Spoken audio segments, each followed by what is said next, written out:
They're going to give him the 43 here. So an onside kick attempt by Hardin, a wise thing that we were looking for, Joe, and I didn't have a chance to bring that up. We were looking for that. Chad Taylor likes the onside kick, can have some great success with it, and when you do have that success, you play right into their hands.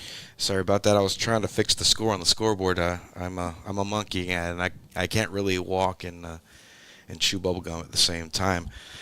5:14 to go here in the first quarter. Westwood trailing Hardin 7-0, and Hardin with the ball in optimal starting position. Well, this is interesting. They originally spotted it at the 44-yard line, and it has now been moved. And I believe they're going to have it. So I didn't see a flag. Oh, it's going to be a penalty against Hardin. It'll be an offside penalty against Hardin. Well, just like we thought, Kavian Bryant, the quarterback, and John Denman, the running back, in the backfield, trips to the right to the short side, single receiver to the left, and Denman's going to take the ball right at the middle, and he's going to get stuffed right about the line of scrimmage, led by number 12 and number 52 for Hardin. Landon Ponton and number 51, Chris Craig, along with Cameron Holloway in on that. Bring up second down and 10 for Westwood, and they're going to trade the trips to the near side of the field to the left.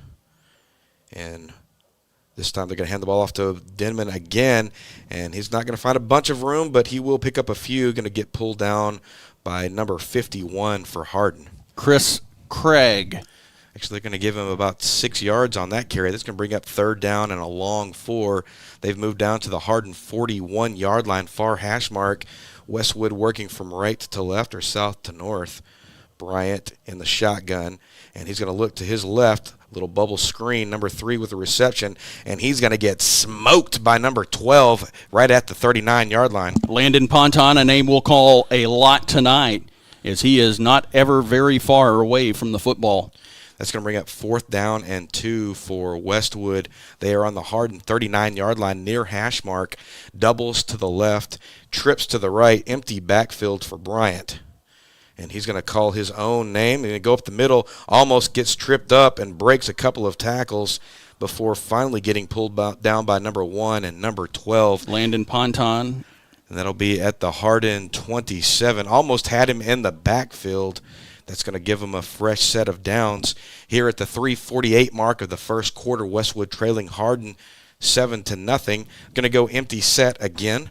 Doubles to the near side, trips to the right. Bryant going to send number 2 in motion.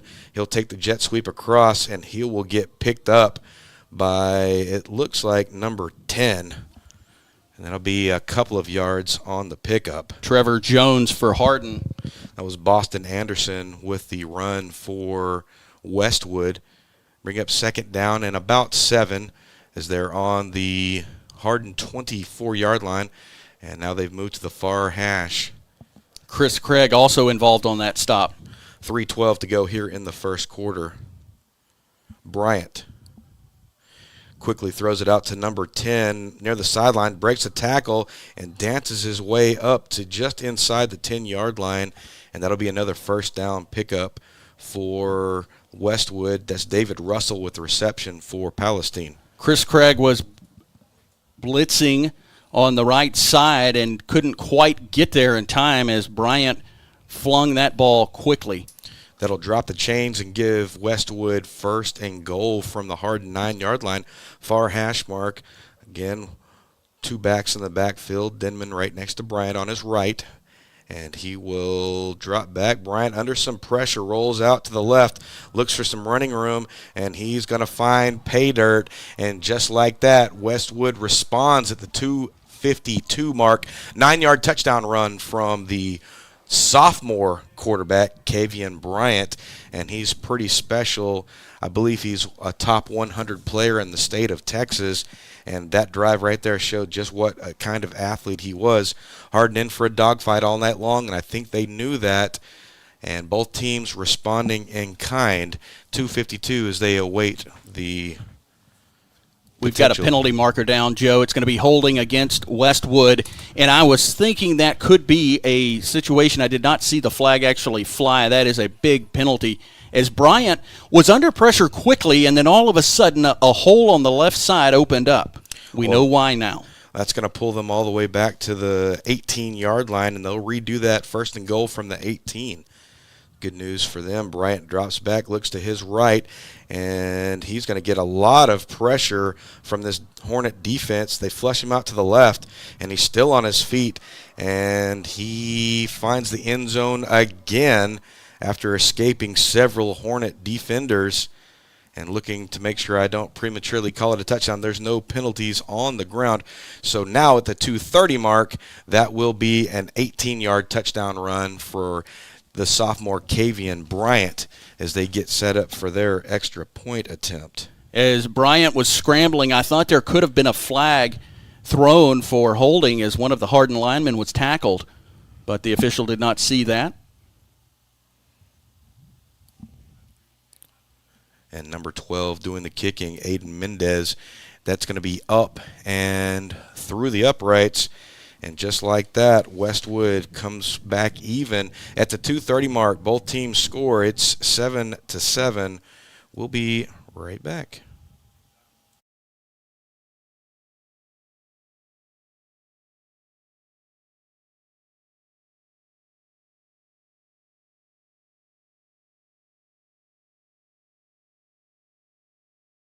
Why are interscholastic sports called the last classroom of the day? Because they teach students important life lessons like teamwork, accountability, and perseverance. School sports are so much more than a game. They're about developing the whole person. That's why they're an essential part of every student's education. Encourage your student to participate in the last classroom of the day. Interscholastic sports in Texas. This message presented by the UIL and the Texas High School Athletic Directors Association.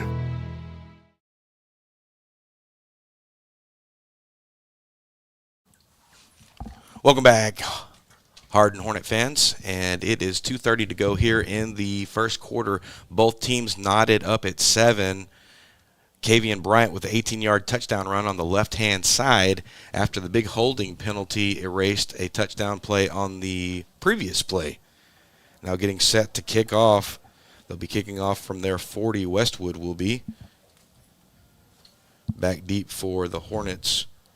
Looks like Leighton Berry on the far or on the near side. Be a high kick, and it's going to be fielded cleanly at the 30-yard line, and that'll be number 1, Caden Stevens, and that's where Hardin will take over for their second possession. They'll start at their own 30-yard line. 2:30 to go here in the first quarter. Both teams tied at 7.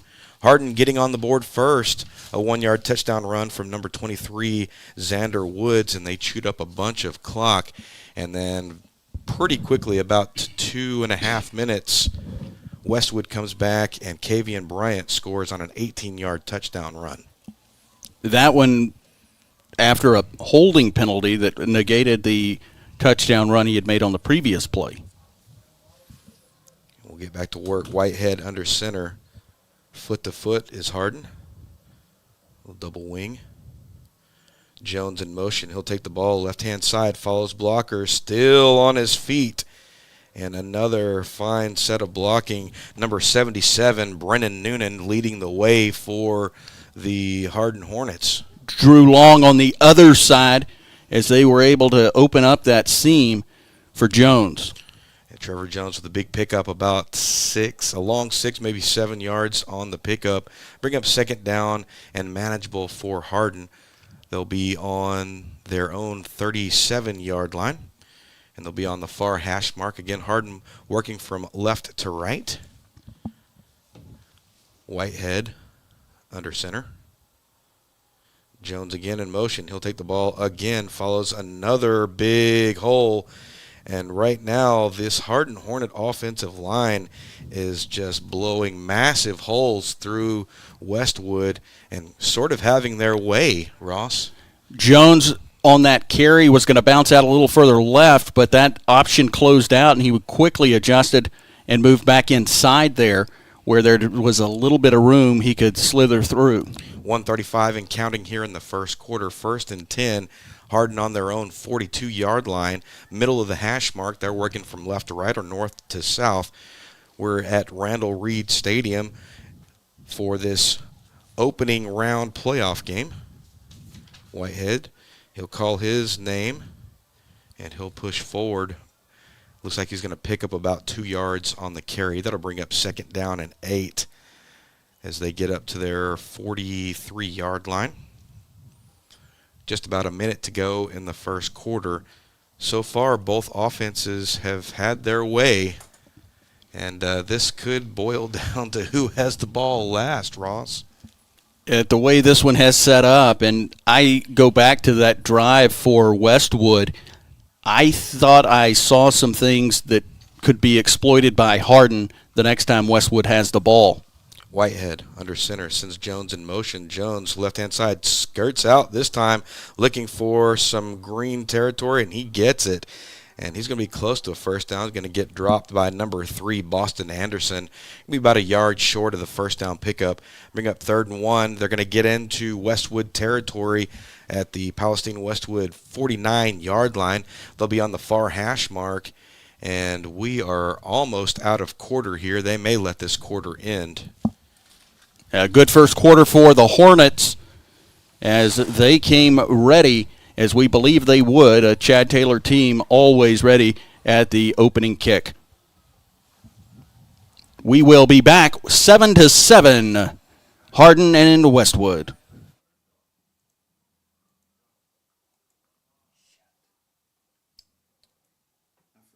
Why are interscholastic sports called the last classroom of the day? Because they teach students important life lessons like teamwork, accountability, and perseverance. School sports are so much more than a game. They're about developing the whole person. That's why they're an essential part of every student's education. Encourage your student to participate in the last classroom of the day. Interscholastic sports in Texas. This message presented by the UIL and the Texas High School Athletic Directors Association.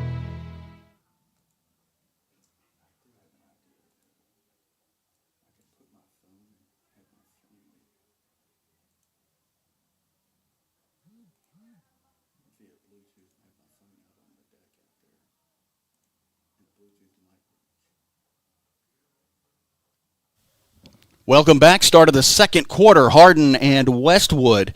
Joe Roberts and Ross Norwood. Ball on the Westwood 49-yard line on the near hash mark. Whitehead under center, pitches back to 5. 5's got a huge hole. He's tripped up at the ankles after crossing the 40, and he will be down at the 36-yard line. Javian Watley with the big carry for Hardin, and they are kind of going into the bevy of running backs that they have so far, mixing it up a little bit. That was a nice run. Bring up 1st and 10 for Hardin. 11:44 and going here in the second quarter. Both teams knotted up at 7. Both teams scoring on both of their possessions, or on each of their possessions, rather. 1st and 10 for Hardin. Whitehead under center. And this time, Watley again. He'll cut back up the middle, and he's going to push the pile, going to get pulled down by number 15, but not before he picks up about 8 yards on the carry.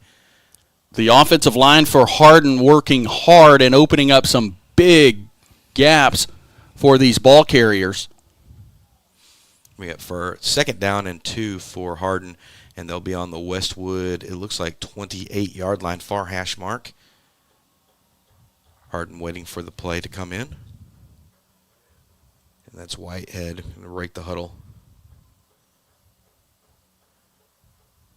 Under center. And this time they're going to toss the ball to Jones again. He cuts back inside. It looked like they initially had caught him in the backfield, and he wisely ducked back inside to follow some blockers, and he'll pick up enough for the first down.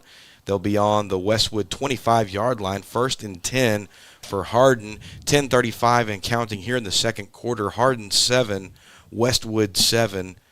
And this is living up to what it was billed in my head, Ross. Well, the Hardin line is just exploding off the football and knocking back this defensive line for Palestine, a really big defensive line. Whitehead under center, Watley in the backfield, as well as Jones. Watley with the ball, right. Cuts inside. Again, a beautiful block from Whitehead to spring him up the middle. Gets pulled down by number 15, Camden Joslin. Pick up about 5 yards on the carry for 2nd down and 5. They'll be on the far hash mark on the 20-yard line at the 9:52 mark here in the second quarter. Huge crowd on hand for Hardin as they are across the field from us on the visitor side. They really have turned out for this one. 2-tiered stadium. Whitehead coming back in with the play.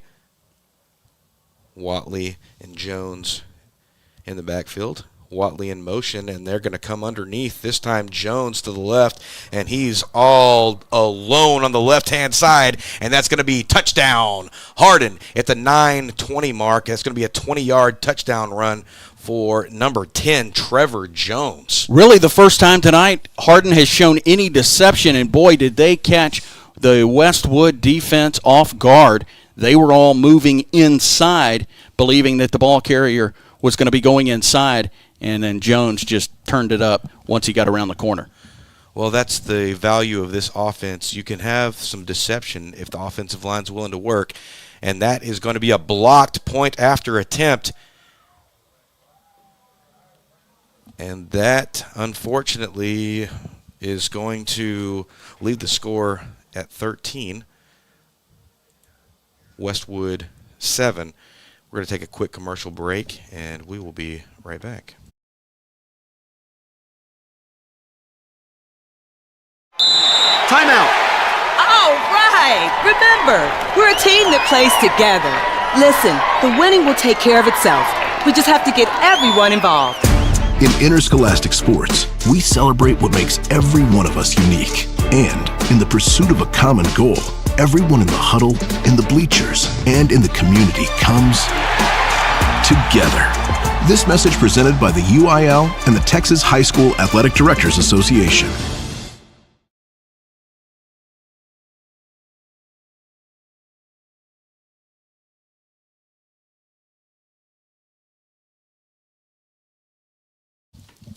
Welcome back. You are listening to Hardin Hornet football. Joe Roberts, Ross Norwood at the 9:20 mark. Number 10, Trevor Jones with a 20-yard touchdown run. Point after attempt blocked. Hardin 13, Westwood 7 as they get set to kick the ball off from their own 40-yard line. Number 6 doing the kicking, Justin Avila. This will be high pooch kick. It's going to get fielded at about the 34-yard line. Number 55, he's going to jump up in the air and get popped. That'll be Myron Melton with the return. And Colton Bishop was in on that stop as well for Hardin. They'll have the ball in pretty optimal field position again. Yeah, not too many times you see a linebacker return a kick. That is true. They're going to be on their own 45-yard line. Westwood, far hash mark. They'll be working left to right as they get set for their second possession of the game. At the 9:16 mark here in the second quarter, Bryant in the shotgun formation. Denman going to send number 8 in motion across the formation. And actually number 2 is going to take the ball right-hand side. He finds a hole and finally gets tripped up by number 2 at about the 42-yard line, and that was probably a touchdown-saving tackle. Yeah, Leighton Berry there with the stop for Hardin on this near side of the field. And that was definitely a touchdown saver. That was John Denman on the carry for Westwood. They'll be on the Hardin 40-yard line. Going to send number 10 in motion this time. And this time Denman to the left, and he's going to get pushed down the line. Great penetration from the Hardin defense led by number 3, Parker Buffington. Only a yard on the pickup for Westwood, Ross. Chris Craig with the tackle, the outside linebacker for Hardin. He got over there, and the ball carrier able to scoot past him. He kept his feet moving, though, and finished it off. 2nd down and 9 for Westwood. Lone receiver all the way on the numbers on the near side. A trio of receivers on the short side. Bryant in the shotgun with Denman to his right. Bryant drops back, and almost takes the sack, fires one down the left-hand side just over the fingers of Boston Anderson on the left, and that's going to stop the clock at 8:09 and bring up 3rd down and 9. And based on how they've done this year, I would say Westwood probably has not faced any of this adversity in some time. So this is new territory for them. It was interesting, Joe, right before that play, the receiver on the near side, David Russell, was all alone. Jones had to come over quickly to cover him. Going to run that same play again. This time Bryant is going to pick up some pressure. He's going to lose the ball, and he is going to get dropped for a ton of yards. I don't know what happened there, but man, oh man, the Hardin sideline is going nuts, Ross. Well, the referee signaled that it was incomplete, but they are going to spot this ball where it was. I didn't see he had his back to the end zone, so if he was throwing the ball, it would have been going the wrong way to nobody. He just dropped it. That's going to be a 15-yard loss on the play, and they are all the way back to the Hardin 46-yard line. And maybe for the first time in some time, they're going to have to send on their punting team, Ross. Yeah, that was an impressive stand there by Hardin as they were able to, early on in the drive, move the ball a little bit. Number 2, Leighton Berry back deep for Hardin as they get set to punt this ball away. Be a nice, clean punt, and that's going to hit at the 10, and that is going to take a Westwood bounce and stick. We've got some extracurriculars around the 40-yard line between a Hardin player and the kicker, and that was going to be Parker Buffington and the kicker the punter, Kason Dial.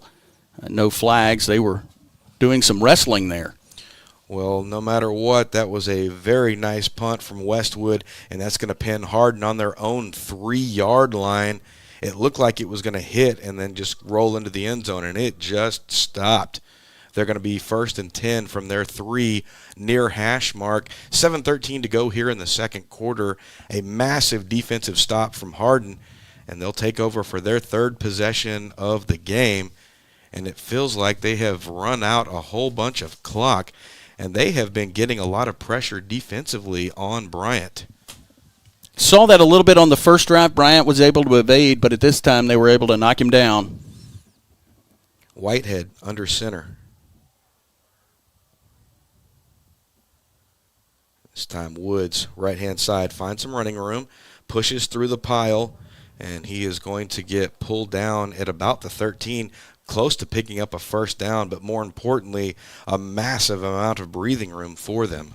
And that was a good job by Brennan Noonan, and looking to Cameron Holloway. Both of those guys were the lead blockers. Bring up 2nd down and 1. They're going to give them the 12-yard line as they get set to do this again and just control the ball. Westwood will receive the second half kickoff. 6:32 to go here in the second quarter. Whitehead under center. Woods in motion. He'll take the ball again, right-hand side. Looks for his blockers. He finds it outside, up the sideline, and he's finally going to get pushed out of bounds let's see where they're going to spot him. Looks like they're going to get him at the 37-yard line. That tackle was made on the green beyond the thick white boundary marker. It's going to be about a 25-yard pickup for number 23, Xander Woods. And, man, they are sending the Hardin faithful into a frenzy over there. If you would have asked before the game if this is what you were going to see, probably not too many people would have predicted this, but they looked really good early on. Whitehead under center again. This time Jones in motion, cuts back inside, and he's going to drag 2 or 3 Westwood defenders with him for about 5 yards. They'll be up to the 42-yard line for Hardin. Caleb Drake on the blocking there, along with the center, Brennan Noonan. 2nd down and 5 for Hardin. Under 5:45 to go here in the second quarter. Hardin leading 13-7 in the middle of their 3rd possession. Whitehead coming in with the signal here. And the story so far for me, Ross, the offensive line just having their way up front. They had a great game last week against Kirbyville. Whitehead This time, number 23, Woods again hops over someone, still on his feet, spins out of a tackle, and he'll get dropped at the 49-yard line. That's going to be enough for another Hardin first down.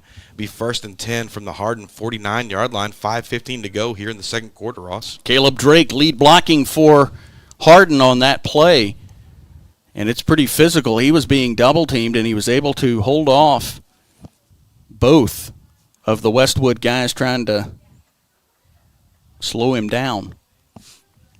There we go. Whitehead coming in with the play. Under 5 minutes to go here at Randall Reed Stadium by district championship. Whitehead under center. Going to send Jones in motion, left-hand side. He's going to be on his feet still. Escapes a tackler, gets into Westwood territory. Finally, after 2 defenders get on him, gets pushed out close to the Westwood 40-yard line, depending on where they spot him. They may give him the 39, but it looks like they're going to put him on the 40. He will be on the 40-yard line. Another tackle out of bounds. That went a little closer, though, as it started before going over the boundary marker on the near side. Hardin chewing up a bunch of clock here. 4:37 to go in the second quarter. 1st and 10 from the Westwood 40-yard line. Right now, Jones and Woods and Watley having their way offensively. Jones there escaped a ankle tackle and picked up about 6 or 7 more yards. And we're going to get the first timeout. And Coach Taylor and company are going to take that timeout. We'll take it with them. We'll be right back.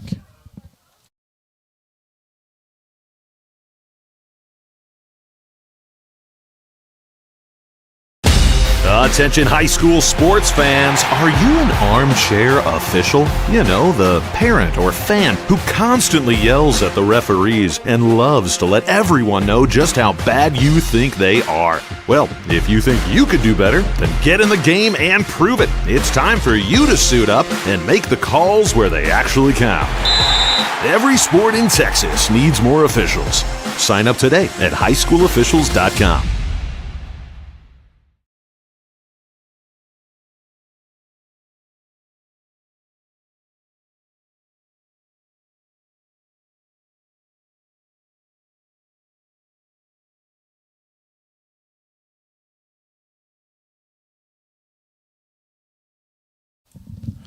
Welcome back. We are listening to Hardin football. 4:37 to go here in the second quarter. 1st and 10. We're listening to you do Hardin football. You're not listening. You don't know what I'm doing, Ross. Don't tell me what I'm not doing. You're right about that. 1st and 10. Whitehead under center. Woods in motion. He'll take the pitch right-hand side. Still on his feet. And he's going to get pulled down pretty violently by number 10, not before he picks up about 8 yards on the carry. They're going to be on the 32-yard line of Westwood. Man, that was a touchdown-saving tackle right there, Ross. Well, and Trevor Jones with a good job blocking there is when it looked like he could get tangled up and maybe draw a holding penalty, he disengaged, and by that time, the ball carrier was well past him. Bring up 2nd down and 2. Hardin on the Westwood 32-yard line, far hash mark. 4 minutes to go here in the second quarter. Coach Taylor and company trying to kill as much clock as possible. Whitehead tosses to number 5. It's Watley. He's going to get tripped up, but not before he picks up enough for the first down. They'll get to the Westwood 29-yard line, 1st and 10 for Hardin. Caleb Drake, the lead blocker, he was tripped up by his own player. Hunter Whitehead had gone to the ground, and he was not able to hurdle his legs. Looking for the play getting sent in. Coach Taylor sends it in with Hunter Whitehead. Be back in the huddle. 1st and 10. Whitehead under center. Going to send Jones in motion. He'll take the ball, cuts up the middle, still on his feet, and he's going to drag several Westwood players with him. Be another big pickup, just about 7 or 8 yards. Going to be down to the Westwood 21-yard line. Be a pickup of 8 there, if I do my math correctly. And we are at the 2:53 mark here in the second quarter. Again, apologize for lack of crowd noise. We're about a country mile up in the air, and the windows up here are enclosed. No way to get a crowd mic going through. Well, there Apologize for is, that. but the adapter needed is not here. Number 5 in motion. He'll take the ball right-hand side, looking for a hole. He's going to get spun around, and it looked like initially Westwood had stopped him in the backfield. Watley spins out of that, and he is going to pick up a pretty nice gain and another first down for Hardin. They'll be on the Westwood 17-yard line. 1st and 10, 2:22 and counting here in the second quarter. Hardin leading Westwood 13-7. Westwood will be receiving the second half kickoff. Coach Taylor sends in the play, doing a good job. Hunter Whitehead, the quarterback. It's been a steady diet of run, run, run. Jones, left side. And this, well, no, he's still on his feet. Probably the first time that the Westwood defense able to collapse the pocket there, and he still picks up about 2 yards on the carry. 2nd down and 8. From the 15-yard line, the Westwood 15-yard line. Be on the far hash mark. Again, Hardin working from right to left. 129. Coach Taylor in no hurry to get a playoff here. Hardin with 2 timeouts remaining. Westwood with all 3 of theirs.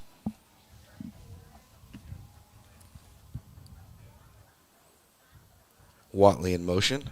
And this time they're going to throw the ball over the top. Oh, and that's going to be just outside the hands of number 10. A really good play by the defensive back over there. David Russell had the coverage and textbook coverage with his back to the receiver. It was Trevor Jones going up, and, man, that was a classic battle right there. And one of the nuances of this offense is that particular pass right there can be had, and it does get people because you get that steady diet of run, and then all of a sudden they throw the ball, and you can really get caught. Well, I believe the Hardin coaches that are upstairs in the press box were able to see something they liked to target. 3rd down and 8, Whitehead. And it looks like we're going to get our second timeout. Hardin will take their second timeout. We'll take a timeout with them. We'll be right back.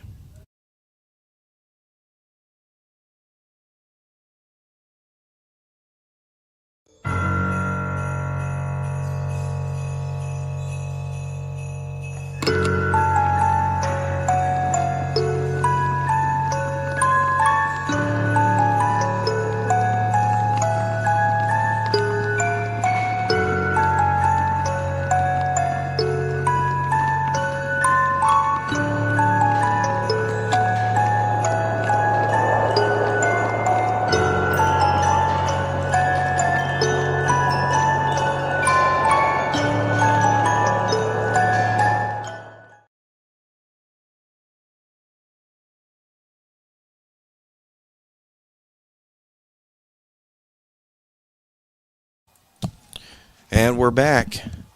1:05 to go here in the second quarter. Watley with the ball, right-hand side, eludes a tackle, eludes another tackle, still on his feet, and that is going to be touchdown Hardin at the 58-second mark. Number 5, Javian Watley, with a really, really beautiful touchdown run there.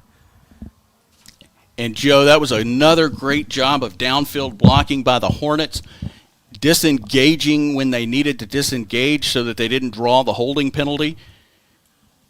And this is exactly what Chad Taylor was drawing up for his first half against Palestine.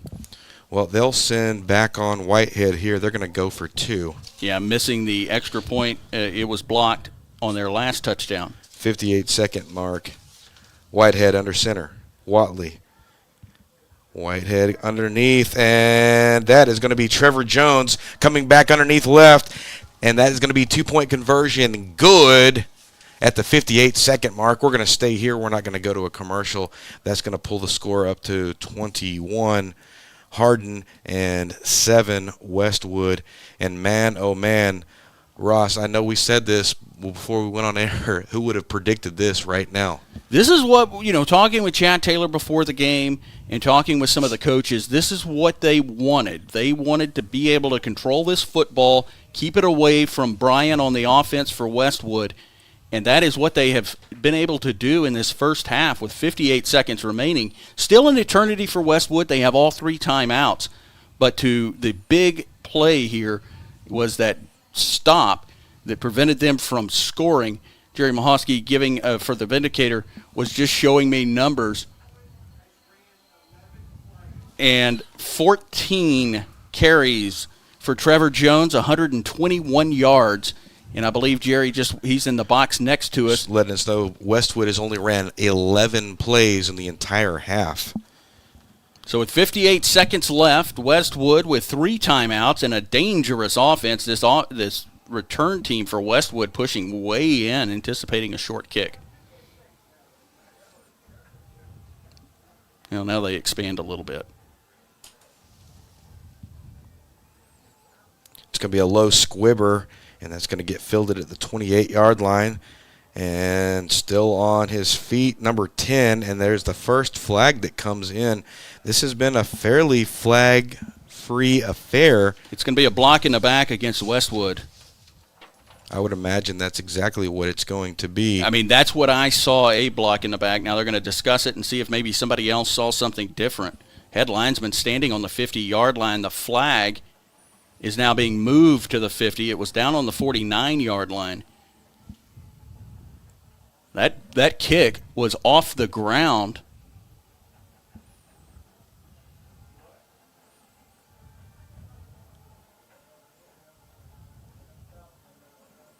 Well, the umpire's got the ball in his hand, and he's definitely walking backwards. It's going to be holding against Westwood on the return. That's going to put them starting on the 40-yard line. This will be their worst starting position of the 3 possessions that they've had. They scored on their first possession, and then Hardin with a massive defensive stop on their second possession. They've only ran 11 plays. Westwood with 4 receivers to the right, single receiver to the left. Bryant, a lot of pressure, gets pushed out to the left, still on his feet, and finally gets out of bounds close to a first down. I thought they were about to throw a flag over there. Well, there were 2 plays on the far side that freed up some space for Bryant, a block and a hold. It appeared to us, but they definitely have the officials have the better vantage point. Be an 8-yard pickup for Bryant. They'll be on the far hash mark on their own 48-yard line. Trips to the right, single receiver to the left. Bryant and Denman in the backfield. Bryant looking to number 3 on the left-hand side, and he's still on his feet trying to race up the sidelines, and finally gets pushed out of bounds by number 12, Landon Ponton. Ponton there doing something very smart. He quit trying to make the tackle as soon as he noticed he was on the white and out of bounds. 35 seconds to go here in the second quarter. Westwood trailing Hardin 21-7, trying to get on the board before halftime. They will be receiving the second half kickoff. 1st and 10, Westwood from their own 25-yard line. And Bryant in the shotgun, Denman to his left, going to hand it to Denman. Left-hand side, up the middle, still flying, and he's going to get spilled by number 2. And they're going to say he's down. They're going to say he is down as that ball came out. That ball did pop out. They are going to give him credit for being on the floor before that happens. And we'll get a timeout here from Westwood, their first of the half. Yeah, they'll take a timeout. We'll stay here, though. And that was Leighton Berry who made the stop there as he dove down and got a hold of the ankles. Yeah, one of the things that seeing right now is Coach Taylor and that defense can have to figure out a way to slow down Bryant. He definitely came in, and he is as advertised. And we've seen this many times. We've covered Coach Taylor over the years a bunch, and one of the hallmarks of his defense is bend but don't break. And then the best defenses generally hold the ball for about 90% of the game. That's exactly what he's doing. So the ball is at the 12. They need the 2 for a first down, 30 seconds. Still an eternity because they hold 2 timeouts. Be 1st and 10 for Westwood. And this time Bryant, left-hand side, he's going to get dumped.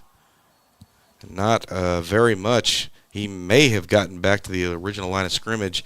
They're going to take their second timeout. Again, we're going to stay here.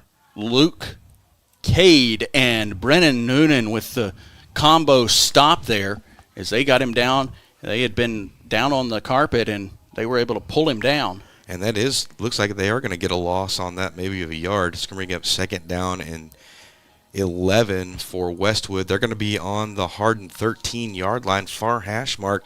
There's 22 seconds left to go here in the second quarter.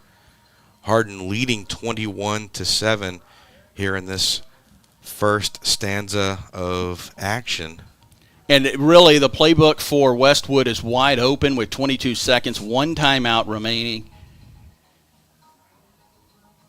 Bryant and Denman back in the backfield again to the wide side of the field. Trips formation, lone receiver to the left for Westwood.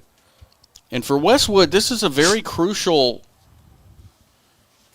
time to get some points. They do get the ball back in the second half, but they'd hate to miss this opportunity. Bryant looks to the right, drops back, gets flushed out of the pocket, still on his feet, and he's going to get tripped up by number 10, Jones. And that was a big stop because it's going to force them to eat their last time out here, Ross. Yes, and that was a great job. They're going to spot it at the 8-yard line, Joe, and they need the 2 for a first down.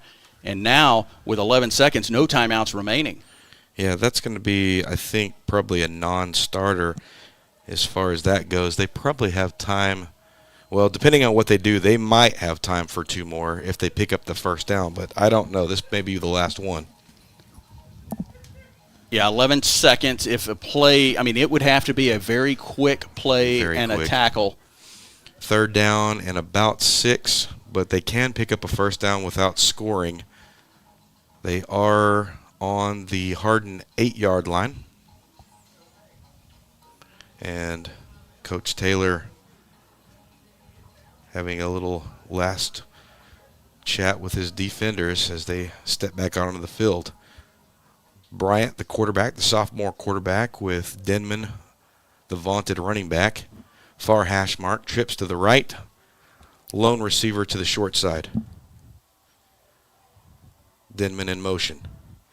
Bryant looks over the middle into the end zone, and that is going to be a touchdown strike. Chris Carter with the catch there for Westwood, and Westwood able to punch it in with 7 seconds and shrink the Hardin lead, which is at 21 to now 13 pending the extra point. Going to send on the kicking team here for the point after attempt. Little crossing route there for Carter in the end zone. Number 17, Gamboa.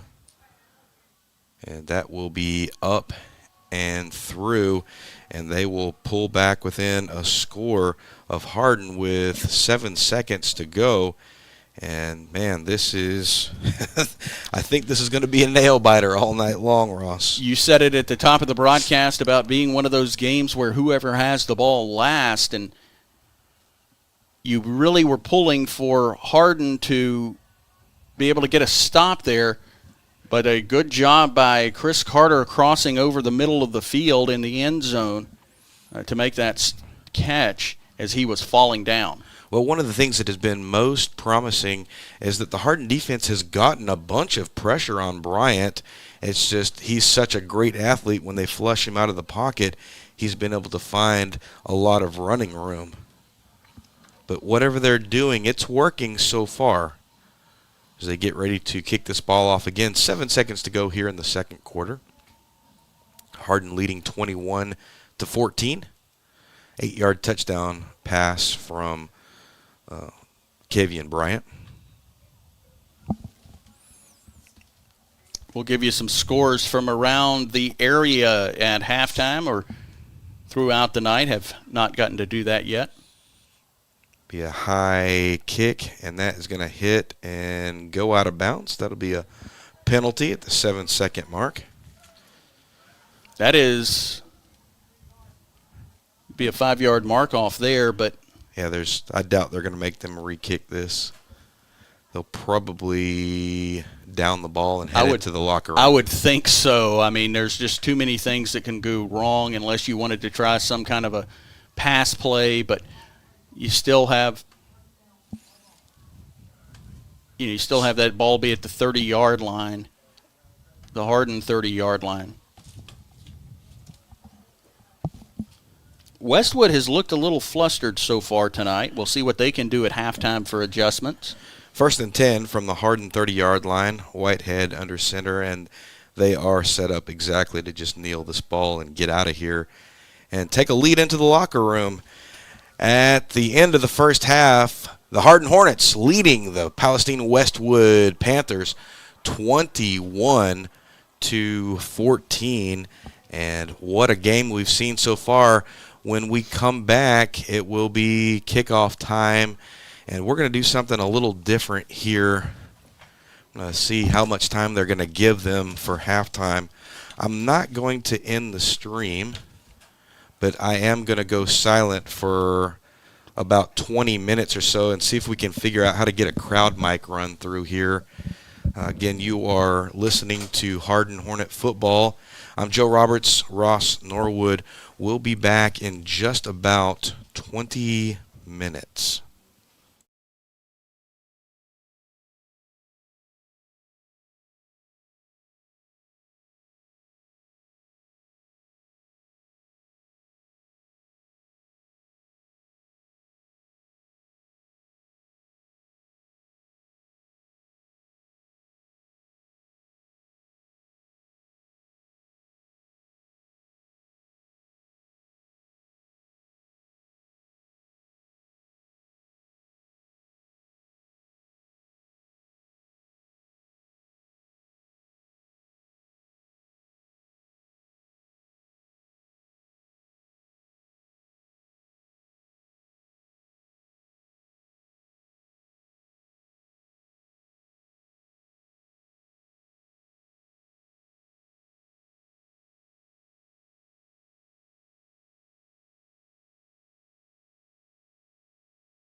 Welcome back. The start of the second half. Joe Roberts, Ross Norwood with you on this one at Randall Reed. The score is 21-14. Hardin got the ball first to start the game. They will kick this ball off to Westwood. It was a great first half for the Hardin Hornets. Ball teed up. Kick is back. It's going to get over the return man and skip into the end zone for a touchback. And a great kick there by Hardin kicker Justin Avila.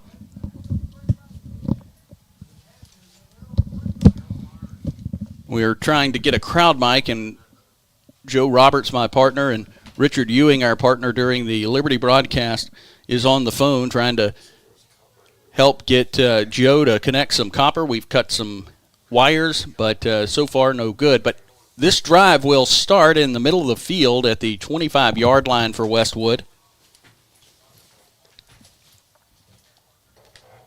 Kavian Bryant is the quarterback for Westwood. He has one back to his right. Two wide receivers stacked on the far side. This ball is going to be handed off to number 2. 2 gets a hole around the edge. He's still going. He's dragging a Hardin Hornet as he crosses the 40 before being pulled down at the 42-yard line. It'll be a first down for Westwood. The ball carrier there, John Denman. Denman getting a great deal of carries. Again, quickly to the line. Two wide receivers on the far side. Denman to the left of quarterback. Fakes the handoff. Bryant looks downfield, has a receiver on the far sideline, catches it at the 46-yard line and goes forward before falling down at the 42-yard line on the far side of the field.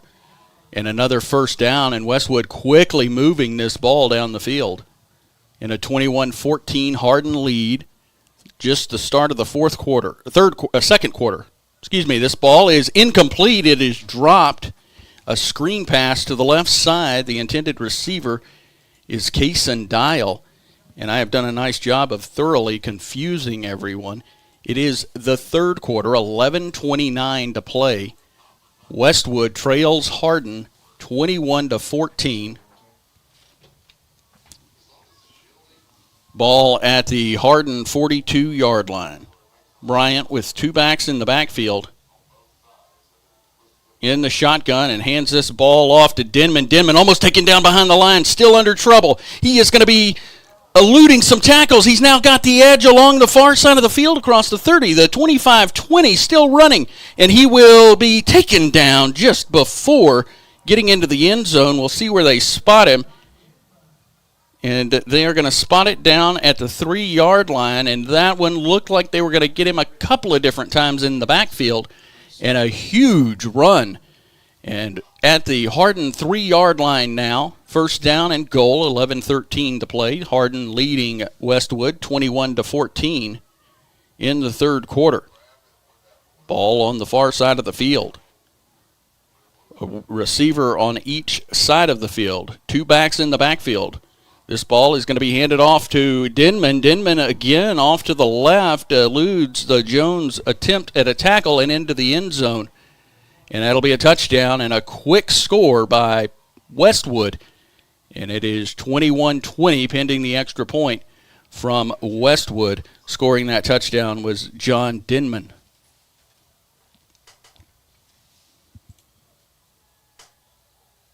They will attempt the extra point.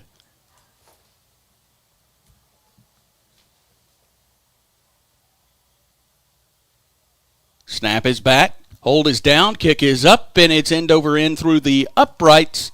And we are tied with 11:09 left to play in the third quarter.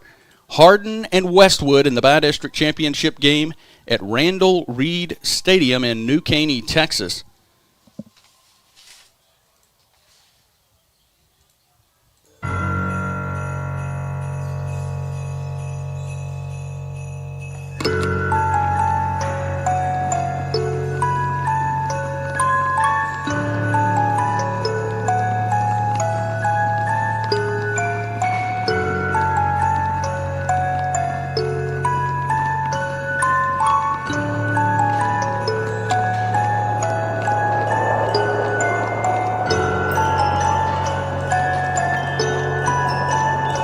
Welcome back to New Caney.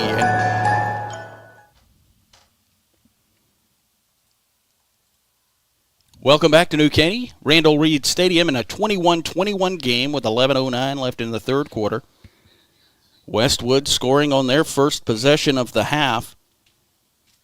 Very quickly marching the ball down the field. Here is the kick. Swings the leg. This one a wobbler. It is fielded at the 22-yard line and goes back inside across the 30 before being taken down at about the 32-yard line. With the return is Javian Watley. And so the Hardin Hornets will get their first opportunity in the second half. There is a flag down on the play. It is at about the 41-yard line of Hardin.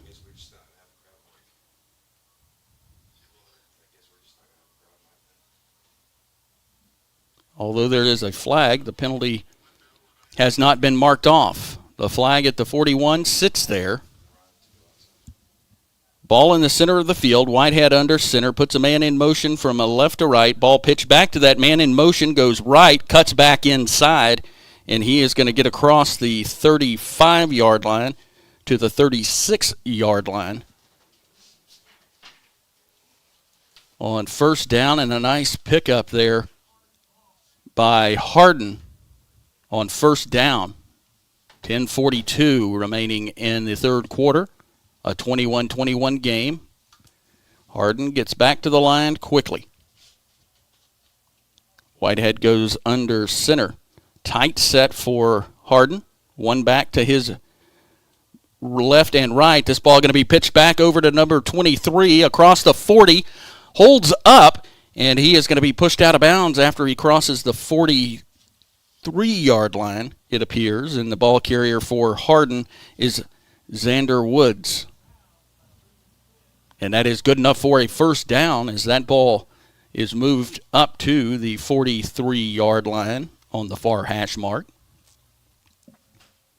First down and 10 for Hardin. A 21-21 game. The clock runs under 10 minutes and 8 seconds on a cool, crisp night in New Caney, Texas. Hardin moving from right to left on your radio dial, which the direction would be north. Under center. Pitches this ball inside to Jones. Jones going up, pulls the pile forward as he barrels ahead. And he is taken down at the 48-yard line of Hardin. And another big pickup on first down, and that is something that Hardin was able to do in the first half. 21-21 in the third quarter. Under 9 minutes and 20 seconds remain in the third quarter. Westwood highly favored into this game by Dave Campbell football. Quickly to the line, 48-yard line of Hardin. Whitehead is under center. Whitehead pitches this to Watley. Watley around the edge is going to get some yardage before being pushed out of bounds, and I misidentified. That was Xander Woods, who has been a back that has been featured quite a bit in half. Sorry about that, Ross. We were trying to do everything we could to get a crowd mic, and MacGyver in halftime cutting cables and trying to twist wires. I thought maybe you were trying to It was close. de-escalate a bomb. That's what it felt like. Quickly to the line, ball at the 46-yard line of Westwood. And in motion, this ball going to go straight ahead, and the pile still moving as it crosses the 40 before he's pulled down at the 38-yard line of Westwood. Whitehead, another great carry up the middle. They've done that pretty frequently.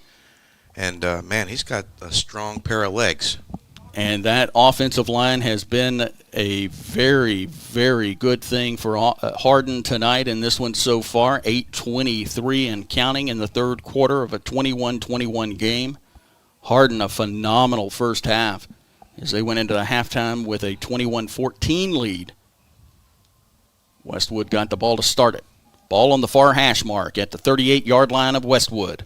Under center, Whitehead pitches back to Jones. Jones following his blocker, going across the 35 before being taken down at about the 33-yard line of Westwood. And Jones riding the block there of Brennan Noonan. Yeah, all of the backs tonight for Hardin have done a really phenomenal job of putting their hand on the blocker and just letting them go where they go, and then naturally feeling to go left or right, which has resulted in a bunch of yards on each carry. Checking out of the game for Hardin is Xander Woods. 7:36 to go here in the third quarter. Whitehead moves under center. Tight set. Ball is pitched back. And the back will move up maybe 2 yards before being taken down, and that is Javian Watley. Yeah, Watley almost was able to crawl over that pile and keep on going. I really love Watley. He keeps his legs moving the entire time, and he's consequently been able to get out of some pretty sticky situations. Under 7 minutes to go here in the third quarter, all tied up at 21. Ross Norwood on play-by-play. Joe Roberts. For those not familiar with our little arrangement, if you will, he does the first half play-by-play. I do the second half play-by-play. Ball on the far side of the field at the 31-yard line of Westwood. This ball is going to be kept straight up the middle as the scrum moves forward across the 30. It's still going. Forward progress not stopped. Finally is at about the 27-yard line. It'll be short of a first down. It'll bring up a third down. Be another big carry from the quarterback. Whitehead pushes through there, getting them into a third manageable at 6:20 and counting here in the third quarter. It looks like they need the 23-yard line for a first down. They are currently at the 27-yard line. Ball on the far hash mark. Whitehead comes back in, breaks the huddle. They get to the line in a tight set. Man in motion. Jones is going to take this pitch back. He's going to get hit behind the line, but continues to churn forward. He'll be short of a first down as he stopped at the 25-yard line, and it'll bring up a fourth down at about 2 yards. Yeah, this is definitely 4-down territory. I would imagine on every one of their drives, unless they just get pinned really, really deep, it's going to be imperative that they come away with points on this particular possession. Yeah, they have controlled this game so far with 5:26. They've been eating the clock in an amazing clip. In the first half they did it, and they've done it so far on this drive. 5:18, fourth down and 2. Hardin under center. Whitehead puts a man in motion left to right, pitches it back to Watley. Watley's got room. He's across the 20, the 15, the 10. He misses a tackle, and he's in the end zone for a touchdown. Yeah, that was a big-time run from Watley. The defender had him at the 10, and he pulled away from him and then just high-stepped right into the end zone, right inside that pylon. Another nice run from Javian Watley at the 5:06 mark. Hardin able to answer. They've got to do the extra point. It's a 27-21 game pending the extra point. Hardin had a extra point attempt blocked, their second score, and they, on their third score, were able to pick up a two-point conversion. Ball at the 3-yard line of Westwood for this 2-point conversion. Whitehead pitches this back to Watley. Whitehead acting as the blocker. Watley is swallowed up and is denied the end zone, and the 2-point conversion is no good. Oh, he was so close to getting in there, Ross. If I thought he was going to be able to extend right there at the end, and just a little shy. So at the 5:06 mark of the third quarter, Hardin leads Westwood 27-21. We'll be back in a moment. What's the biggest myth about interscholastic performing arts? That you have to be the most talented or experienced to participate. The truth is, anyone can be a part of their school's performing arts. There are countless opportunities for students to participate, from theater, choir, and band to speech and debate. The bottom line, if you want to perform, there's a place for you. This message presented by the NFHS and the UIL.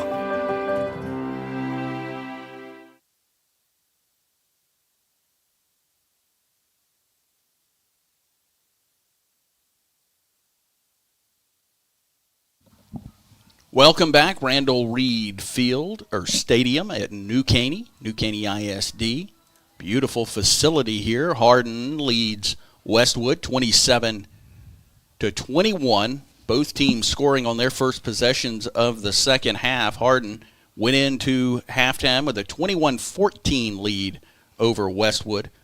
Westwood ranked 5th in the state in 3A. Almost said 4A. Avila will tee this one up at the 40-yard line to kick. The two return men for Westwood. And this ball will be kicked, and it is fielded. A jumping catch as he wrangles it back in. He's going to run to the right, over to the near side, still on his feet, misses a tackle across the 35 before being pushed out of bounds and late penalty flags. Yeah, there were several penalty flags, probably for the same thing, right on the near sideline, about the 40-yard line. Another nice job from the Hardin special teams right there to kind of wrap him up and prevent him from getting a big return. Kaysen Dial doing something that was pretty aggressive on the return. We'll see.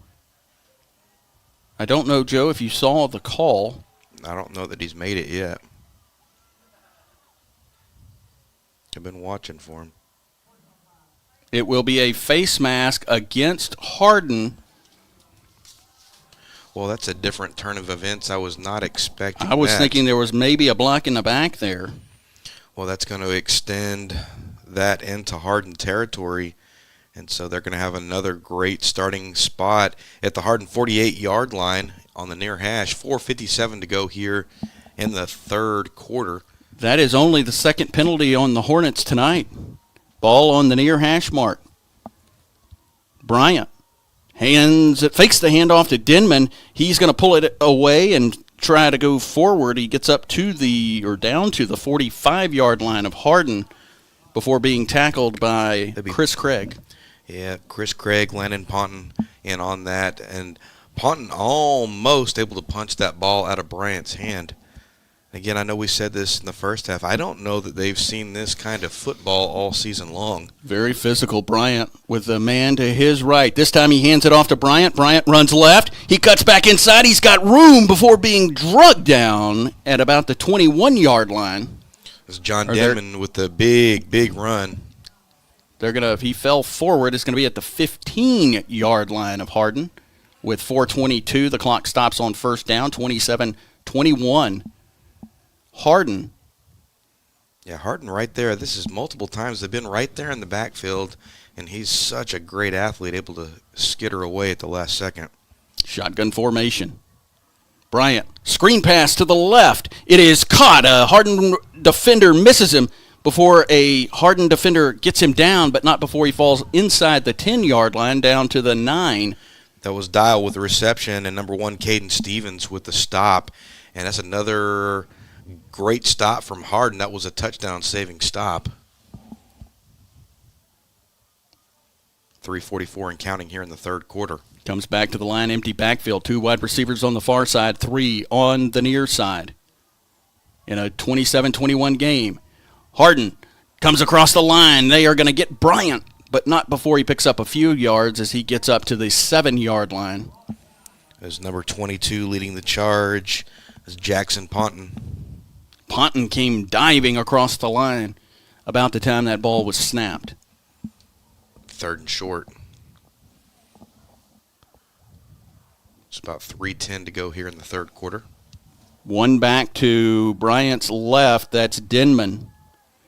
He is going to hand this ball off to Denman, and Denman swallowed up behind the line. It'll be a loss. Cade Drake right in there almost immediately, and that is what they have been doing pretty frequently. Actually, they are going to say he got back to the original line of scrimmage at the 7-yard line. Yeah, they've been in the backfield pretty much all night, just not able to hang on to him. So a big 4th down and about 2 for Westwood. Bryant takes the shotgun snap. He is going to pull this ball down. He's trying to get the corner. He's got the corner at the 10. He's across the 5 before falling down at about the 3-yard line. That was a nice run from him, but I think Westwood kind of got away with one over there on the edge. Clock stops at 2:26 as they reset the chains. They drop the chains as they are now a 2-yard score. They spotted him down at the 2. 27-21 Hardin, but Westwood threatening at the Hardin 2-yard line. Bryant with Denman to his left. Fakes the handoff to Denman. He keeps it. He scooches through a hole and into the end zone for a touchdown.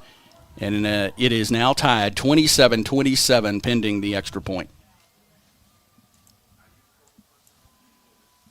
Yeah, it was a nice setup from Westwood, and I can see why they have been so successful this year. They are definitely dangerous anytime that Bryant has the ball in his hand, and then for sure when they give it to the speedy Denman. Aiden Mendez will do the kicking as they try to get some personnel on.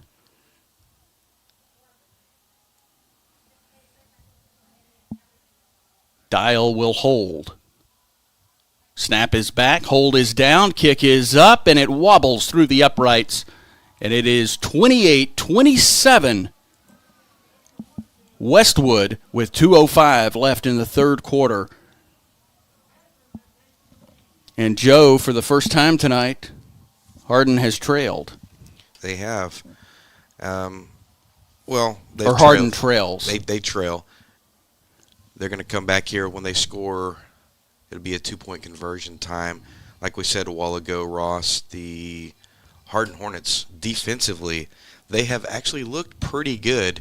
And for sure, they have slowed down this vaunted Westwood attack probably more than anyone all season long. On the fourth down conversion by Westwood, you said they may have gotten away with one.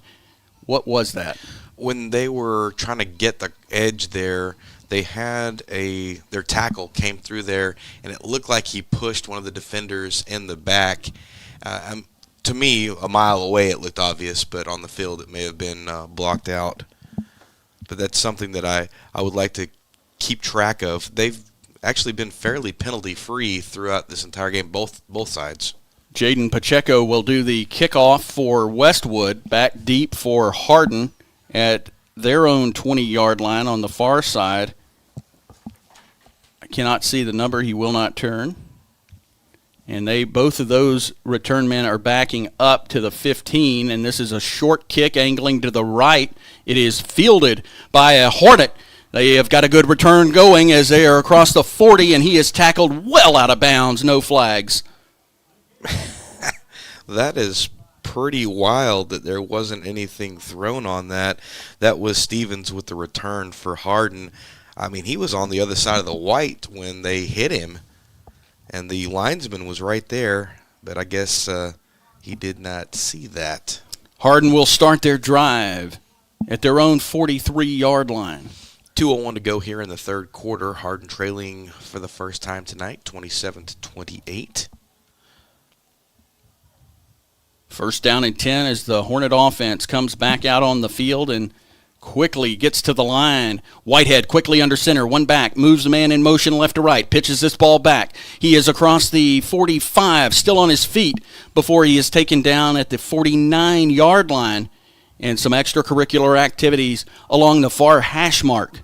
Yeah, I think we had one of the linemen take a pancake about 7 yards beyond the line of scrimmage, and the Westwood player took a little bit of umbrage from that. No flags thrown. 1:35 as the clock ticks. Now under 1:30. 27 Hardin, 28 Westwood. That kind of threw me off. That's the first time I've had to say 28 Westwood on top. Quickly to the line, ball just inside the near hash mark. Whitehead under center. Pitches this ball back to Jones. Jones follows a couple of blockers as he's still on his feet at the 45 before coming down at the 44-yard line of Westwood, and a first down for the Hornets. It's a big, tough run from Jones. Jones and Woods and Watley have been a three-headed monster so far for the Hardin offense tonight. All three of them, and I'll be interested to look at the stats when the game's over with. I'm sure they're all well over 5 yards a carry. Not sure where Jerry Maholsky went, but he had some good stats at halftime. Did not get a chance to get him back over. We were working on a crowd mic. Be 1st and 10 from the Westwood 44. Ball more inside the middle of the field. Whitehead under center. Puts Woods in motion. Woods takes the pitch. He runs right. He's still on his feet as he gets up to gets down to the 40-yard line. And a nice pickup on second down. It's Landon Ponton who's over there carrying that pancake block out. He did it again there. Credit to that young man. He is taking his job serious. And that's part of the reason why they've got a lot of room to operate out there. Well, and the coaching staff for Westwood was talking with the head linesman saying, hey, how did you not see that?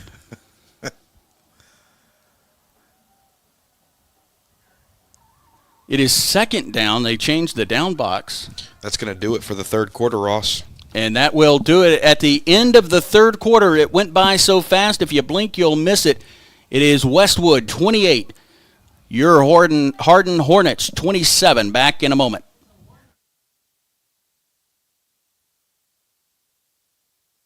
What's the biggest myth about interscholastic performing arts? That you have to be the most talented or experienced to participate. The truth is, anyone can be a part of their school's performing arts. There are countless opportunities for students to participate, from theater, choir, and band to speech and debate. The bottom line, if you want to perform, there's a place for you. This message presented by the NFHS and the UIL.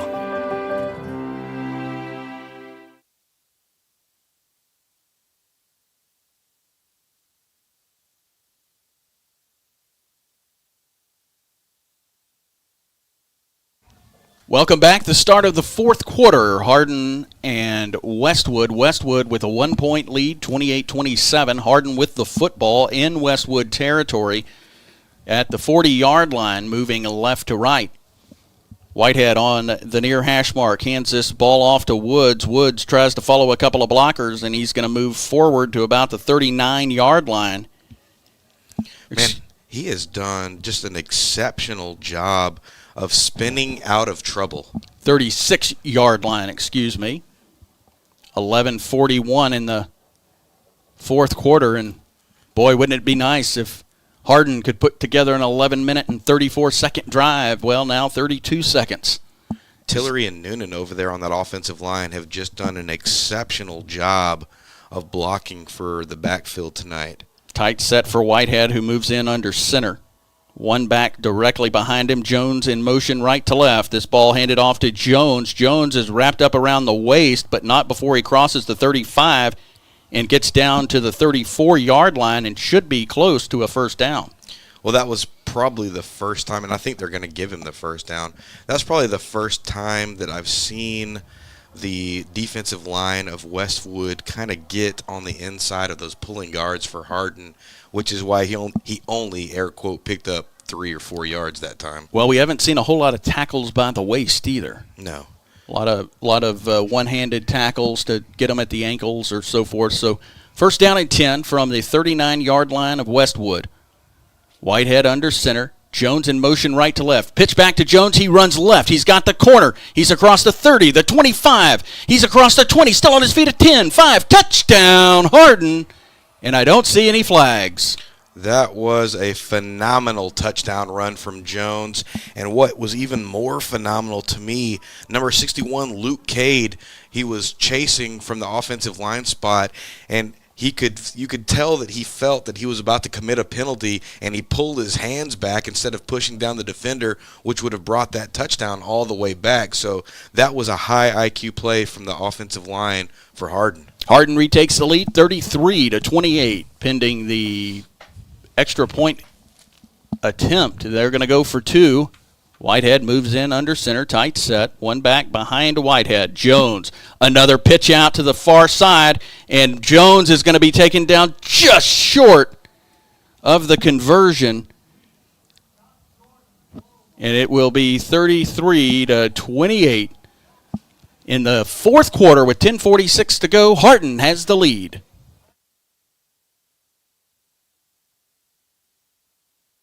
Why are interscholastic sports called the last classroom of the day? Because they teach students important life lessons like teamwork, accountability, and perseverance. School sports are so much more than a game. They're about developing the whole person. That's why they're an essential part of every student's education.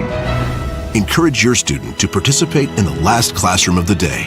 Interscholastic Sports in Texas. This message presented by the UIL and the Texas High School Athletic Directors Association.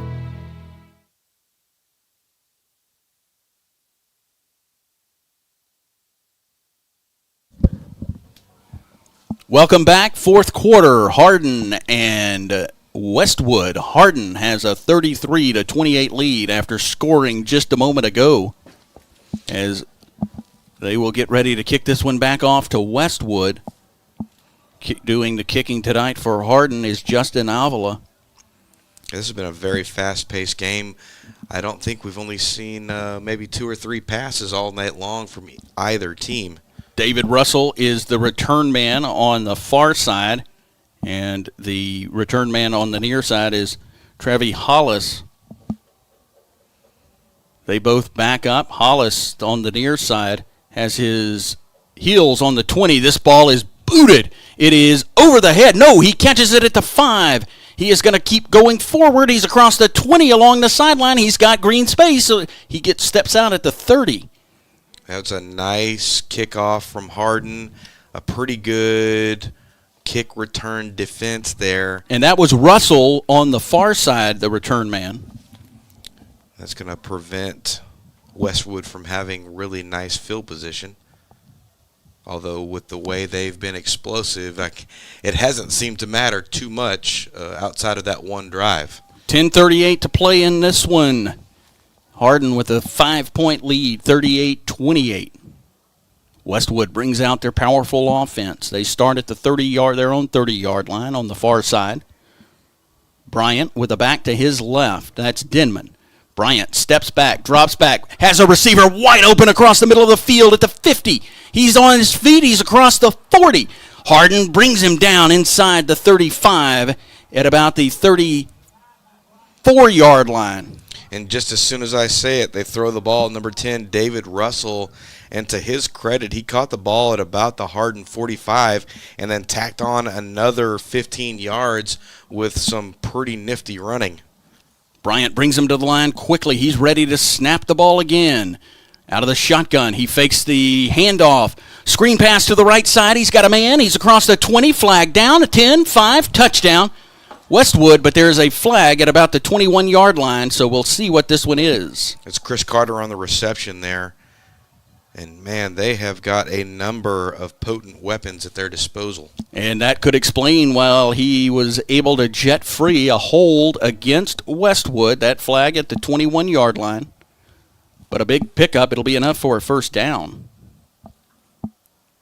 Well, I know, Ross, we're playing football and not chess or checkers, but there is at some point when you got to feel pretty confident about your offense where you kind of stop playing, and if they score here, you may be able to hang on to the ball the rest of the time and kind of put all your eggs in that last drive basket. I don't know if that's what's going to happen here, but we could see that. So the penalty brings the ball all the way back to the Hardin 36-yard line. Bryant drops back. He's got pressure. Jones has him wrapped up. He throws out of bounds to nobody, but he's out of the tackle box. That's number 10 with the sack, Trevor Jones. But, man, number 12, Landon Ponton, came through there and dropped some lumber to knock him down. That was a shot that Bryant took right there before that ball exited. And he was just outside the tackle box. Oh, man, and I want to say, no, there's a Westwood lineman on the ground right now as they're trying to get this sorted out. But my goodness, Ponton came through there and cleaned him up. That looked pretty textbook when you're asking a defender to help, as Jones had the sack almost secured. This is one of those times when, man, I sure wish we had video, because that would have been a replay hit for sure. 10:03, the clock stopped in the fourth quarter. Hardin with a 33-28 lead against Westwood, the number 5 ranked team in the state in Class 3A. And this is 3A Division I playoff action. Randall Reed Stadium. Second down long from the 36-yard line of Hardin. Bryant hands this ball off, and Denman eludes a couple of tacklers across the 30, the 25, before being pulled down. The ball falls forward and loose, out of bounds, though. And Denman taken down finally at about the 8-yard line. If only that would have stayed alive and then ran into the end zone, that would have been a touchback. And it just dipped out of bounds just this side of the pylon. So Bryant quickly brings his team back to the line. 2 wide receivers on the far, 1 on the near side. He'll have Denman to his left. Drops back. Hands this ball off to Denman. Denman plants his foot, cuts back inside, and he will come forward for a few yards, and he will move the ball down to about the 7-yard line. Very, very impressed with Landon Ponton. He has been all over the field defensively for the Hornets. Right there again. It's a nice stop. They'll change out some personnel. Coming in, Chris Carter. We've got 9 minutes and 9 seconds. Second down and goal from the 7 for Westwood. Bryant in the shotgun. Denman to his left. Bryant drops back. Finds a receiver across the middle, but it's dropped. And with the coverage for Hardin, it's Joe's favorite. That's number 7, Elijah Berry, coming through there. And Landon Ponton. Yeah, and Ponton. He was right there. And I don't know that Berry didn't get a hand on that. That was a low throw from Bryant, getting a little pressure in his face. Third down and goal. 8:55 in the fourth quarter. Hardin with a 5-point lead, 33-28. Bryant looks over to his sideline for the play call. The line already lined up at the ball. He's got his play call. Barks it off to the line. Empty backfield. 3 wide receivers on the near side, 2 on the far. Bryant drops back, now tries to run. He's got some room as he gets the edge along the left side. He will be pushed out of bounds just before scoring pushed out at the 1. Boy, that was another situation where I said earlier I thought they got away with one. There was another spot from that same right-hand side carrying that lineman a little high. And I don't know if I wouldn't have thrown the flag there. No flags thrown. This crew has mostly held the flags in their pockets tonight. Fourth down goal from the 1-yard line, under center. And he will fall forward into the end zone, just into the end zone. Oh, yeah, he managed to sneak that in right at the last second. The Hardin team, and man, I know they don't have instant replay, but I'd be interested to see if he was already down before he extended his arms. Yeah, the extension came in late, but at any rate it counts, and they retake the lead 34-33, pending the extra point, as Mendez comes on to kick it. Ball spotted down at the 10. Kick is up, end over end, and it blazes through the uprights, and they retake the lead 35-33 with 8:43 left to play in this one. We'll be back in a moment.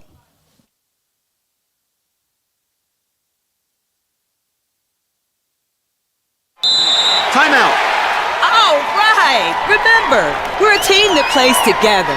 Listen, the winning will take care of itself. We just have to get everyone involved. In interscholastic sports, we celebrate what makes every one of us unique. And in the pursuit of a common goal, everyone in the huddle, in the bleachers, and in the community comes together. This message presented by the UIL and the Texas High School Athletic Directors Association.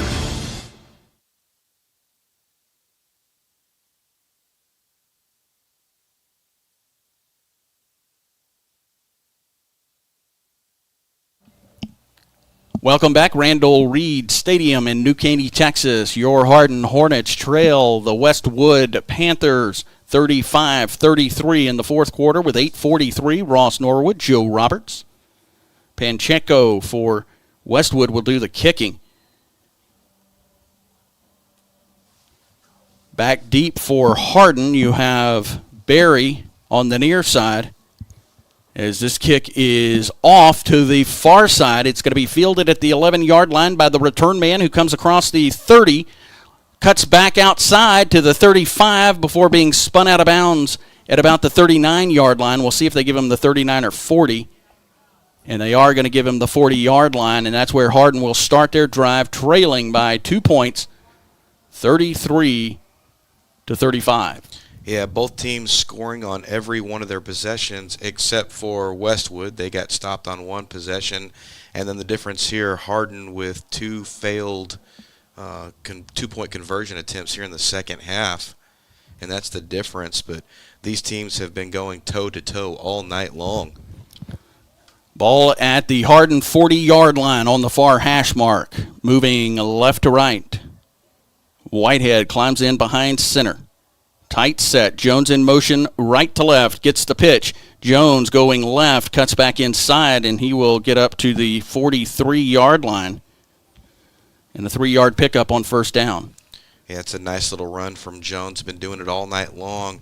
And I know Coach Taylor has told his boys, let's chew up some more clock here. And I know it feels like there's a bunch of time left, but with this type of offense, it's at 8:09 now, and it could be 1 minute here in just a second. Hardin has to score on this drive as they trailed by 2 points, 35-33. Ball still on the far hash mark at the Hardin 43-yard line. Whitehead under center. Man in motion, Woods from left to right. Woods takes his hand off. He's got a hole up the middle as he gets almost to the 50. They are going to give him forward progress to the 50 in the middle of the field. It'll be a first down for the Hornets. Well, the linesman, he was not messing about. He started calling for the first down almost immediately. Another tough bit of running from Woods.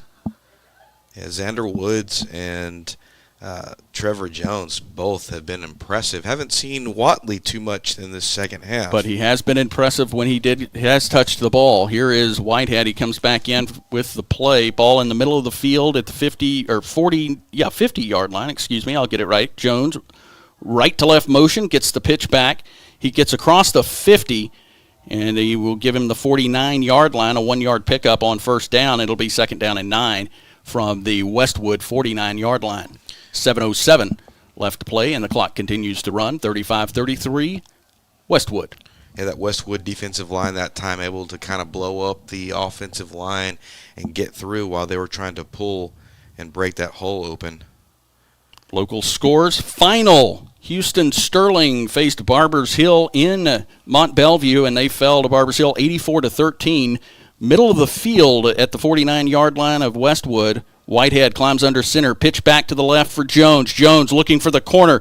He is going to be swallowed up, and he may get back. He does get back to the line of scrimmage. And with that stop was John Denman. We've seen Denman a lot on the offense. He have not called his name much on defense tonight. No, he was sitting right out there in the flat waiting for Jones. That has been a very successful play for Hardin all night long. That time he just read it perfectly. Third down and 9. Clock ticks under 6 minutes and 10 seconds. Whitehead getting the play, and we are going to have a timeout. Hardin. It'll be Hardin's first timeout of the half. They'll have 2 remaining with 6 minutes left to play. It's 35-33 Westwood. Back in a moment.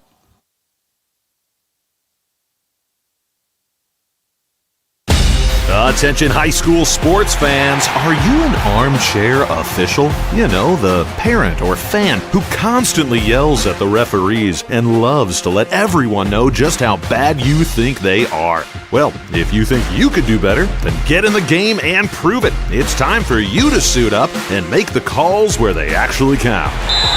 Every sport in Texas needs more officials. Sign up today at highschoolofficials.com.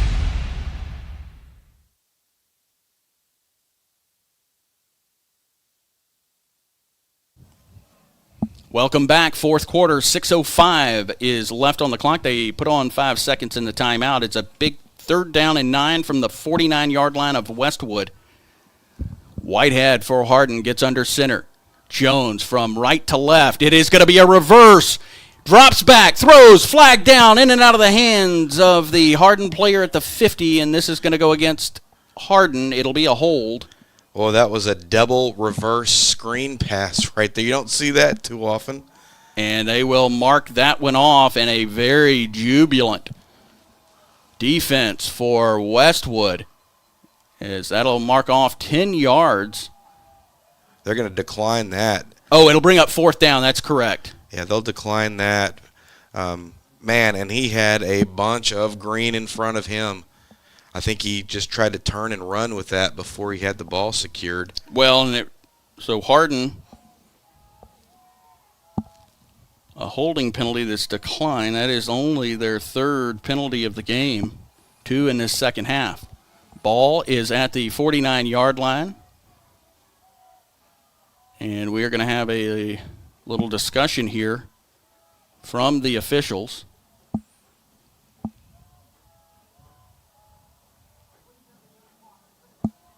Yeah, they're going to have to add some time back to this. With the drop pass, though, clock kept on running. So ball at the 49-yard line. They need the 40 for a first down. Whitehead under center on 4th and 9.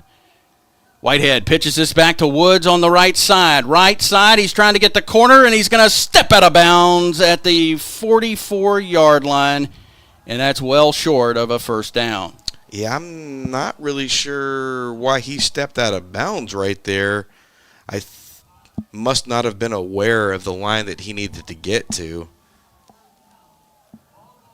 Well, that's going to be a turnover on downs. That'll be the first time all night long that Hardin has been denied a score on a drive. Well, unless you count when they downed at the end of the first half. We don't. 5:55. Technically, you do if you're doing things technically, but Joe, we don't do things technically up here. You're right about that.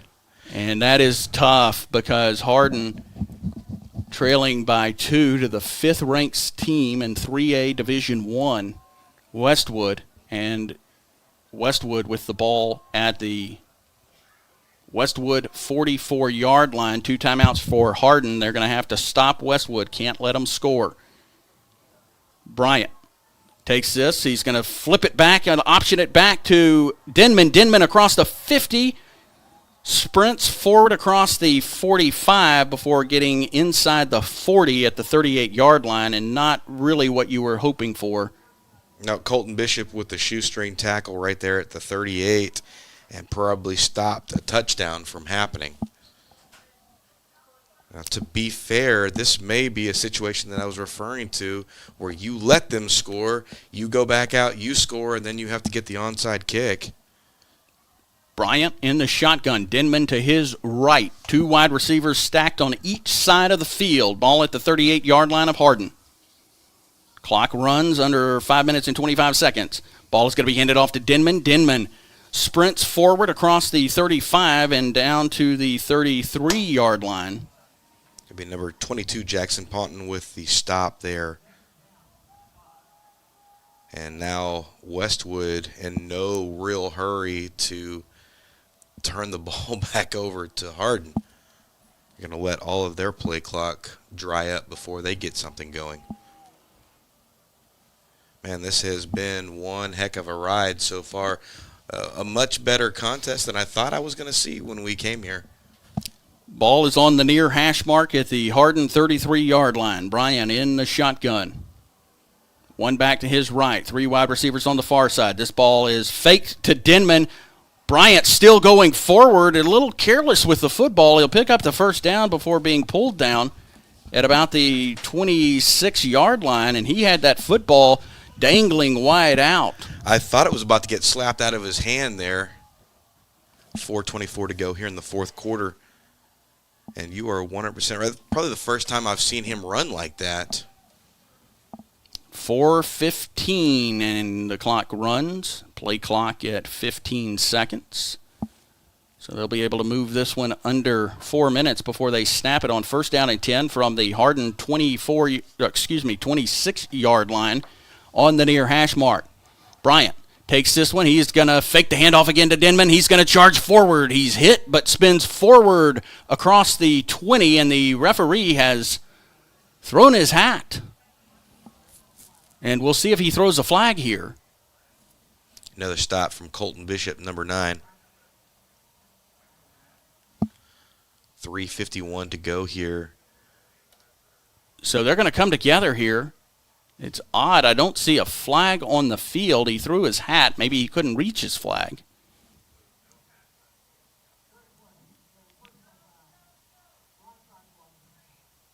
Oh, it's going to be a illegal block against Westwood. That is huge. Well, I tell you what, we've been seeing it kind of all night long, and it's been not getting called. And right here, I guess if it's going to get called, this is as good a time as any for the Hardin fans. And that is a personal foul. And that is a 15-yard penalty. It's still first down, but that ball goes all the way back to the Hardin 41-yard line. A first down they can get at the 16-yard line. It's a new lifeline for the Hardin team right now because they've got a bunch of yardage to pick back up here.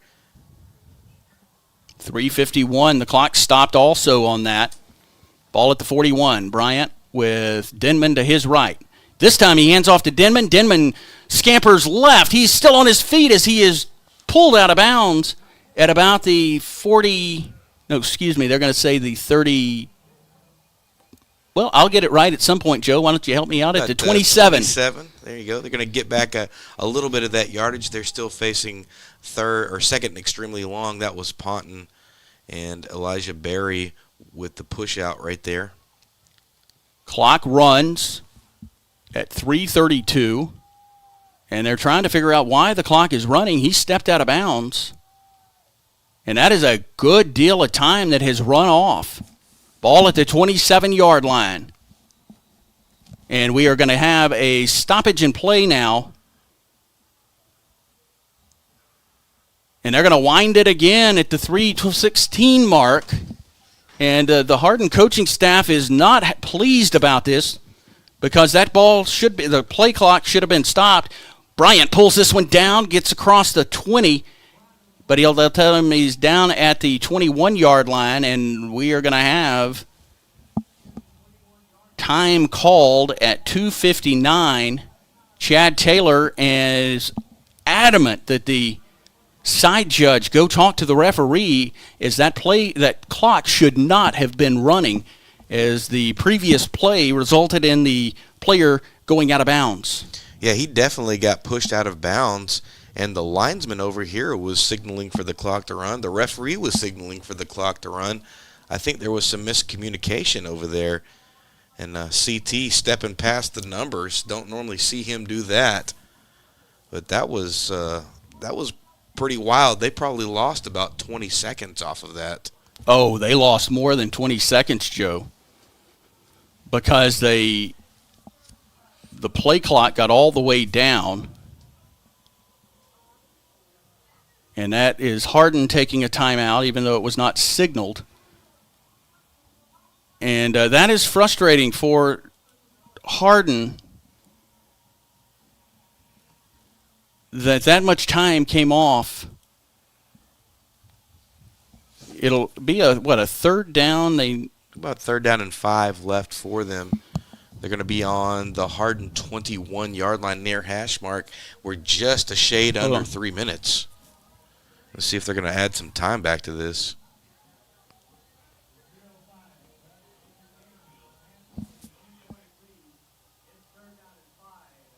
Third down and 5. They did add a couple of seconds, up to 3 minutes and 5 seconds, but way more ran off the clock than that. Ball is at the 21-yard line of Hardin. Bryant, shotgun formation. Pretty tight set for a spread offense. Bryant takes the snap. He's across the 20, the 15, the 10, and he is taken down at about the 5-yard line, they're going to say. And it is a first down, though. And now the clock running under 3 minutes, stopped momentarily to reset the chains with 2 minutes and 59 seconds. That'll be first and goal from the 5-yard line. And, man, Hardin given a gift with that penalty and not able to do anything with it. They will wind the clock. Westwood not in any hurry here. as they have a 2-point lead with 2 minutes and 40 seconds now. Bryant and Denman and Carter come out, 2 wide receivers on the far side. Bryant looks back to the sideline, even though he had just come out of the huddle with the coaches. Ball at the 5-yard line of Hardin on the near hash mark. Under 2 minutes and 20 seconds left to play in this one. Hardin trails by 2. Bryant hands it off to Denman. Denman off the left side, and he is stopped just short of a touchdown at the 1. And now the clock will run under 2 minutes. Hardin with a 35-33 deficit. Under 1:05. Ball at the Hardin 1-yard line. It'll be second down and goal. Yeah, 1:55. Man, time is definitely not on their side. This particular offense that Hardin runs is not a big hitting offense. It does. Well, they have gotten some yardage, but with a score here under center, Bryant tries to sneak this one in. He is going to get inside the 1. We'll see. They're going to spot him inside the 1 at about the half-yard line, and it'll bring up a big third down and goal. And Chad Taylor will spend his final timeout of the half, and Hardin trailing Westwood 35-33 in the fourth quarter. Back in a moment.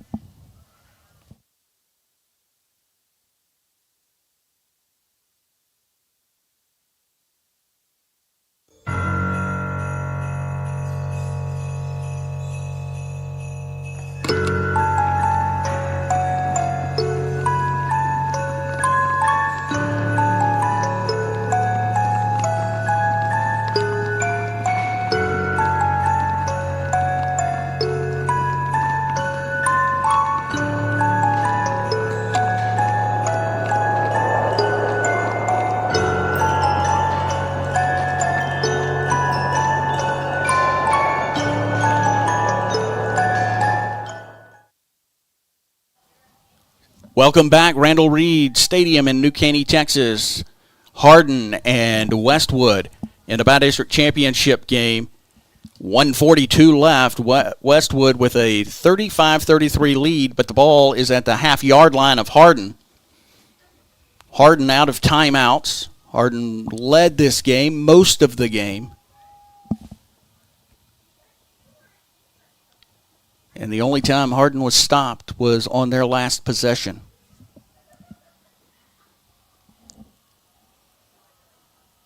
Bryant in the shotgun on the near hash mark. He is going to take this one. He rolls to his left, and he gets into the end zone. And it'll be a touchdown Westwood with 1:39 in the fourth quarter. And Joe, Hardin out of timeouts. I was a little surprised they didn't go. There is a player injured for Westwood in the end zone. Look and see who that is. And it looks like it is Bryant.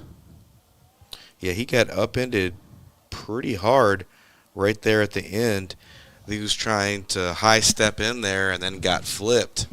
And he is up on his feet and walking off the field, and Westwood grew their lead 41-33 pending the extra point, and things look bleak for the Hardin Hornets tonight against the 5th-ranked team in Class 3A Division I.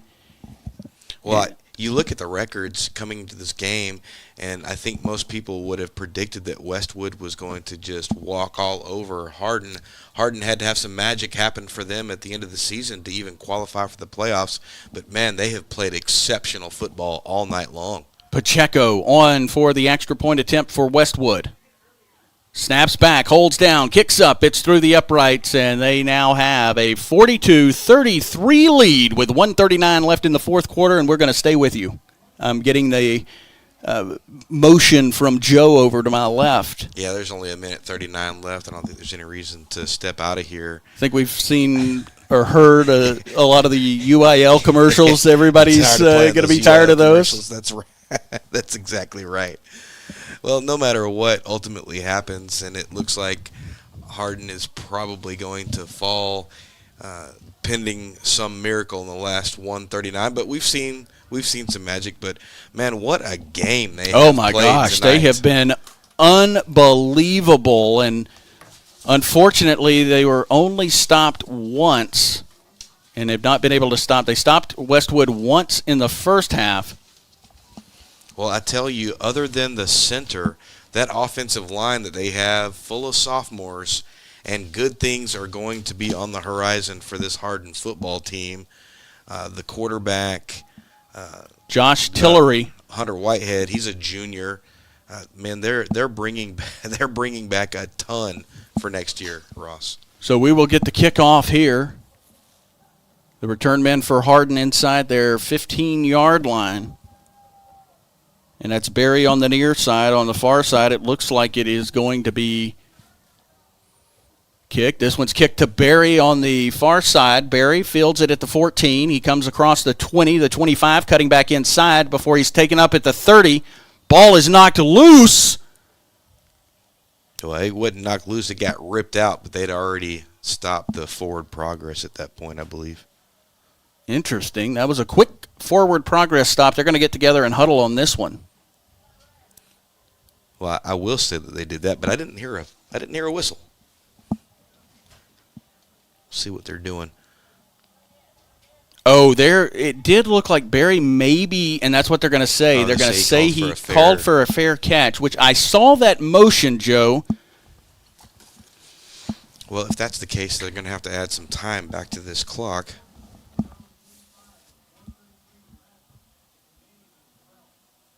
So they're getting ready, so they're going to... Well, they moved it back to the 25. He would have made the fair catch signal at the 14. Well, I don't know what they called then.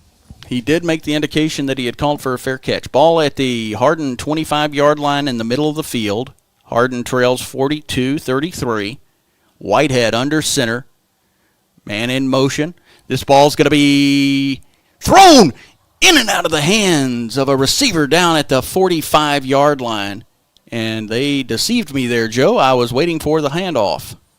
No, that was all the way. They were trying to get Landon Layton over there on that left-hand side, and it was in the right area, just a little too far for him. It's going to stop the clock at 1:29, and you're probably going to see a little bit more of this being down 11. Or I'm sorry, being down 9, rather. To the line. 25-yard line, second down and 10. Whitehead moves in under center. 3 backs in the backfield. Jones goes in motion right to left. Jones gets the pitch. He runs left. He gets across the 25 before being pulled down at about the 27-yard line of Hardin. And the clock ticking under a minute and 15 seconds now. And the Hardin season hanging in the balance here as they trail 9. No timeouts remaining, and Joe, I think this is going to be a hill that the Hornets are going to have a hard time getting over. Whitehead under center, ball at the 27. And a missed exchange, and their ball's loose, and we will see who has it. It is Westwood, and that will do it. And the first turnover for the Hardin Hornets comes on their last possession. They have played a brilliant game, Joe, and you look at it, I've kept track of the penalties here, and what a penalty. 3 penalties against Hardin. 2 offside, or 1 was a personal foul, a face mask, and the other a holding, and then in the opening part of this game, they had an offside penalty on the kickoff. Well, no matter, Hardin with a great season this year, finishing up 7-4, making the playoffs for the first time since 2018. Congratulations, Hardin Hornets.